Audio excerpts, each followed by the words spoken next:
नमस्कार साथियों, आज हम आपके लिए कुछ इम्पोर्टेंट एमसीक्यू लेकर आए हैं जो किसी भी कंपटीशन एग्जाम में आपकी हेल्प करेंगे।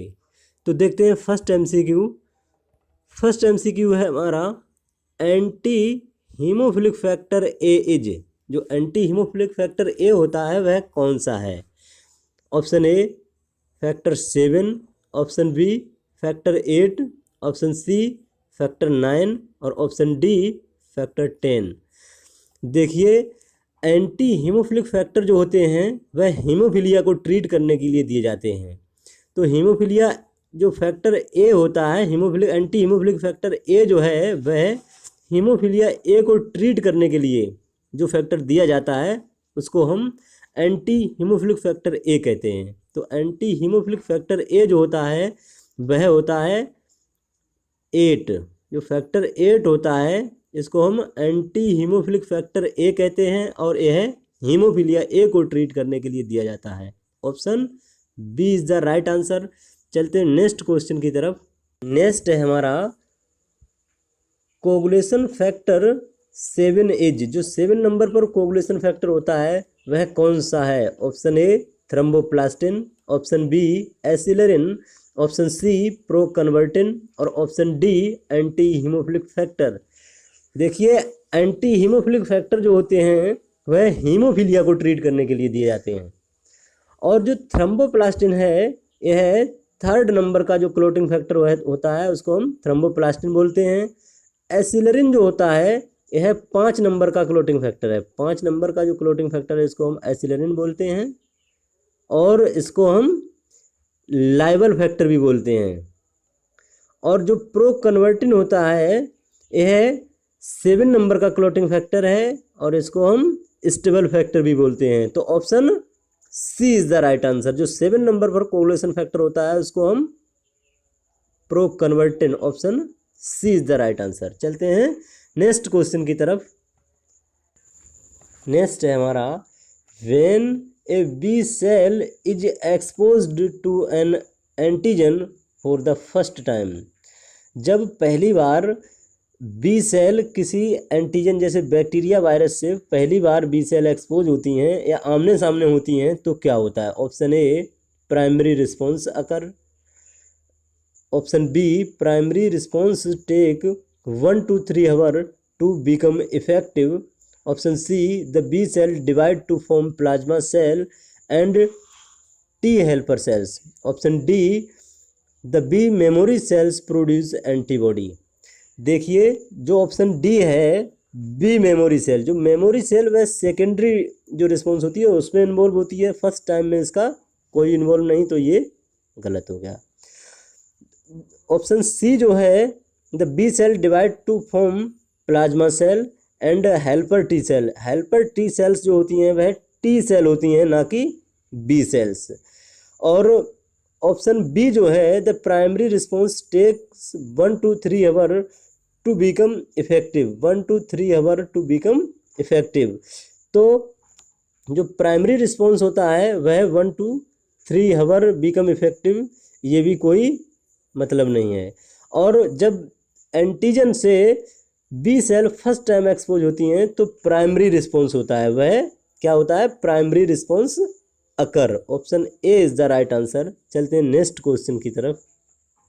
नेक्स्ट क्वेश्चन है हमारा anti haemophilic factor B is. जो एंटी हीमोफिलिक फैक्टर बी होता है वह कौन सा है? Option A factor 7, option B factor 8 और ऑप्शन सी फैक्टर 9 और ऑप्शन डी फैक्टर 10। देखिए, एंटी हीमोफिलिक फैक्टर वह होता है जो हीमोफीलिया को ट्रीट करने के लिए दिया जाता है और हीमोफीलिया बी को ट्रीट करने के लिए जो फैक्टर दिया जाता है वह एंटी हीमोफिलिक फैक्टर बी होता है। तो हीमोफीलिया बी जो होती है वह फैक्टर 9 की डिफिशियंसी से होती है और इसको ट्रीट करने के लिए जो फैक्टर दिया जाता है वह factor 9, option C is the right answer. चलते हैं नेक्स्ट क्वेश्चन की तरफ। नेक्स्ट है हमारा वैक्सीनेशन प्रोवाइड इम्यूनिटी। वैक्सीनेशन जो होता है वह इम्यूनिटी किस तरीके की प्रोवाइड कराता है? Option A natural active, option B natural passive, option C active artificial और ऑप्शन डी पेसिव आर्टिफिशियल। देखिए नेचुरल एक्टिव जो होती है वह नेचुरल इन्फेक्शन से होती है, यह नेचुरल इन्फेक्शन से होती है। और नेचुरल पेसिव इम्यूनिटी जो होती है वह IgG और IgA के द्वारा प्रोवाइड की जाती है, जो मदर से फीटस में पहुंचती हैं। और जो पेसिव आर्टिफिशियल इम्यूनिटी होती है यह एंटीटॉक्सिन, सीरम और इंट्रावीनस इम्यूनोग्लोबिन के द्वारा प्रोवाइड की जाती है। और जो एक्टिव आर्टिफिशियल इम्यूनिटी होती है वह वैक्सीनेशन के द्वारा प्रोवाइड की जाती है। तो वैक्सीनेशन के द्वारा प्रोवाइड होने वाली इम्यूनिटी को एक्टिव आर्टिफिशियल इम्यूनिटी बोलते हैं। Option C is the right answer.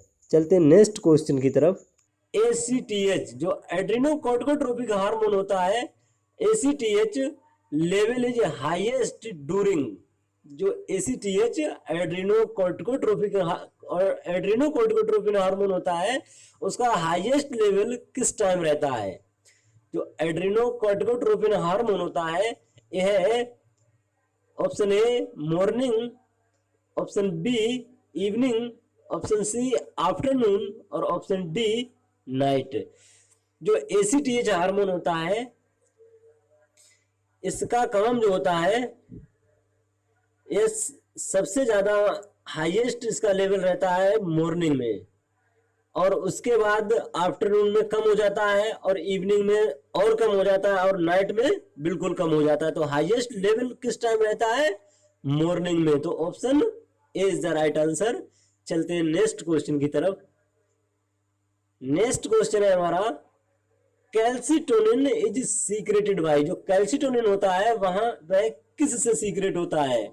Option A thyroid gland, option B parathyroid gland, option C both of these और option D none of these. देखिए पैराथायराइड ग्लैंड जो होती है वह पैराथायराइड हार्मोन का secretion करती है जिसे PTH हार्मोन कहते हैं। और जो कैल्सिटोनिन होता है और जो थायराइड ग्लैंड होती है यह T3 और T4 जिसको थायरोक्सिन भी कहते हैं और कैल्सिटोनिन। जो कैल्सिटोनिन हार्मोन होता है T3, T4 और कैल्सिटोनिन ये तीनों प्रोड्यूस होते हैं किससे? थायराइड ग्लैंड से। तो calcitonin is secreted by thyroid gland. Option A is the right answer. चलते हैं नेक्स्ट क्वेश्चन की तरफ। नेक्स्ट है रोल ऑफ कैल्सिटोनिन। जो कैल्सिटोनिन हार्मोन होता है उसका क्या रोल होता है? Option A decrease calcium level, option B increase calcium level, option C increase carbon dioxide और option D none of the above. जो कैल्सिटोनिन होता है इसका काम होता है decrease blood calcium level, decrease blood calcium level. जो कैल्सिटोनिन होता है यह ओस्टियोब्लास्ट एक्टिविटी को बढ़ाकर जो कैल्शियम होता है उसको बोन में डिपॉजिट करता है और ब्लड कैल्शियम लेवल को डिक्रीज करता है। तो decrease calcium level is the right answer. Option A is the right answer. चलते हैं नेक्स्ट क्वेश्चन की तरफ।